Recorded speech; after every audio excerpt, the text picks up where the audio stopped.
आता बातम्या पाहूया विस्ताराने। सुरुवातीलाच बातमी आहे मवियाच्या गोटातून इंडिया आघाडीच्या गोटातून सत्य बाहेर येईल म्हणून निवडणूक आयोग घाबरलेला आहे असं राहुल गांधी यांनी म्हटलंय। निवडणूक आयोगावर पुन्हा एकदा राहुल गांधी यांनी हल्लाबोल केलाय। निवडणूक आयोगावर राहुल गांधी यांनी गंभीर आरोप केलेले आहेत। त्या प्रश्नांची उत्तरं त्यांनी निवडणूक आयोगाकडे मागितलेली आहेत, मात्र निवडणूक आयोग उत्तरं देत नाहीत। त्यामुळे राहुल गांधी आक्रमक झालेले आहेत। राहुल गांधींनी निवडणूक आयोग घाबरलेला आहे असं वक्तव्य केलंय।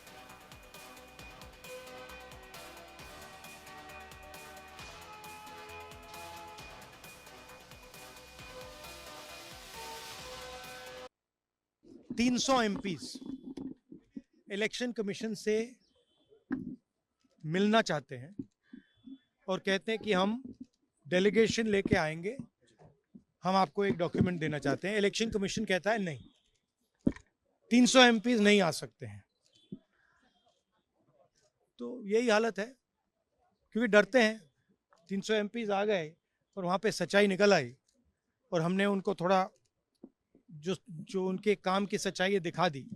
That is why. तर यावर आलेल्या राजकीय प्रतिक्रिया पाहूया।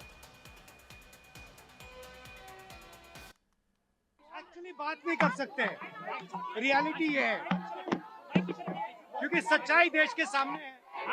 और ये जो लड़ाई है ये राजनीतिक नहीं है, ये कॉन्स्टिट्यूशन की लड़ाई है, कॉन्स्टिट्यूशन को बचाने की लड़ाई है, वन मैन वन वोट की लड़ाई है।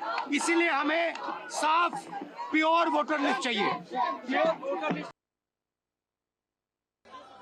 डरे हुए हैं, कायर हैं, कायर हैं, सरकार कायर है।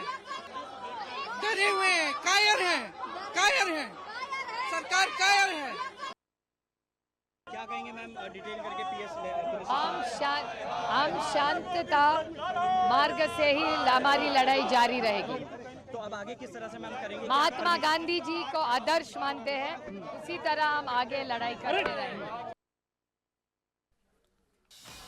दिल्लीमध्ये हे आंदोलन केलं गेलं आहे। निवडणूक आयोगाला राहुल गांधी यांनी प्रश्न विचारले होते आणि या प्रश्नांची उत्तरं मागण्यासाठी हे सर्व खासदार, विरोधी पक्षातील सर्व खासदार रस्त्यावर उतरले होते। दरम्यान या सर्व खासदारांना पोलिसांनी ताब्यात सुद्धा घेतलं।